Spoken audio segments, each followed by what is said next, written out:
Hey, I'm Izzy. And I'm Jack. And we're the Preachers, and you're watching the AU Review. Well, it's been really interesting going over there because most of what we've done and the shows that we've sold out or the shows that we haven't sold out over there have been all a result of word of mouth. So everything that's happening, you know, we have obviously a bit more, we've got a bit more, I think, traction in the bigger cities like LA and New York. And then everywhere in between's just been a total wild card.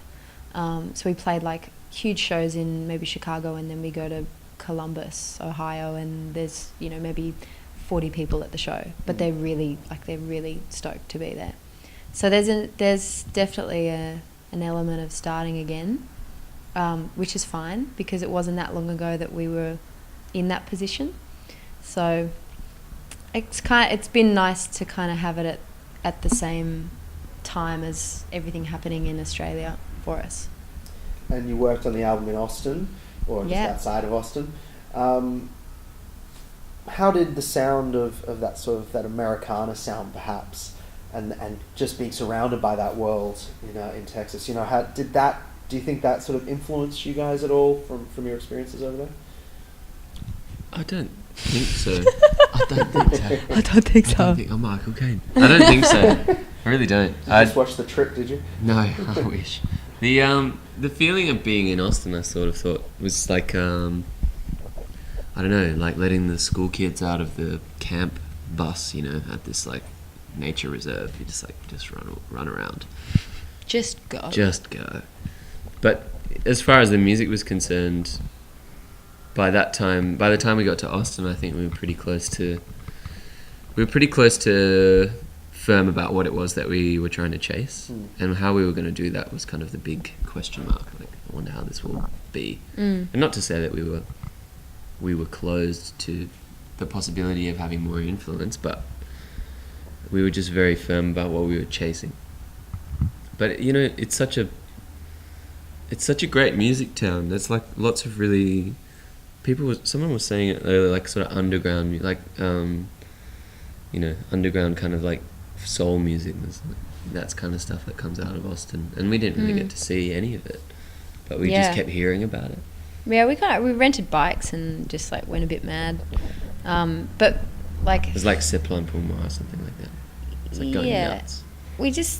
We wanted to go somewhere that we'd never been before. That's why we chose Austin, and it was also just pure convenience because Jim was there and he had 3 weeks open between South by and Coachella.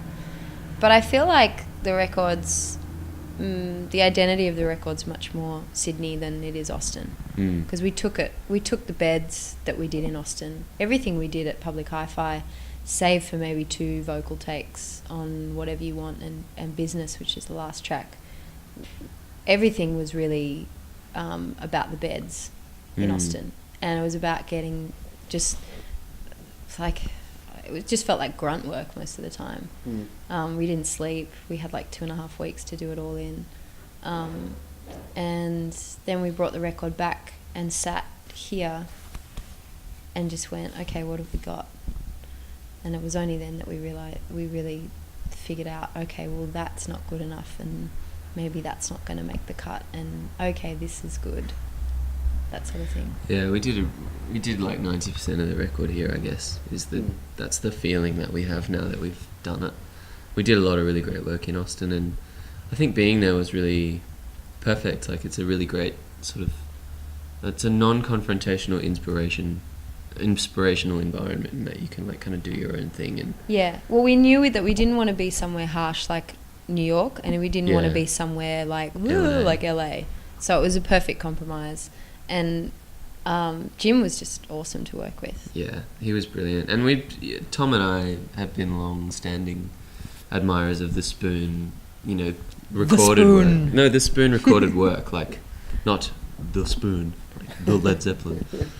But yeah, the sensibility. I'd love them to rename themselves. The Spoon? The Spoon. We're not Spoon, we're the Spoon. It's like one of those great German bands, like Can. Yeah, the Can. The Can. We are the Can. Das Can. But the feeling of you know, the feeling. I just totally forgot what we were talking about now that you've started talking about the Spoon. Krautrock. Yeah, the Spoon.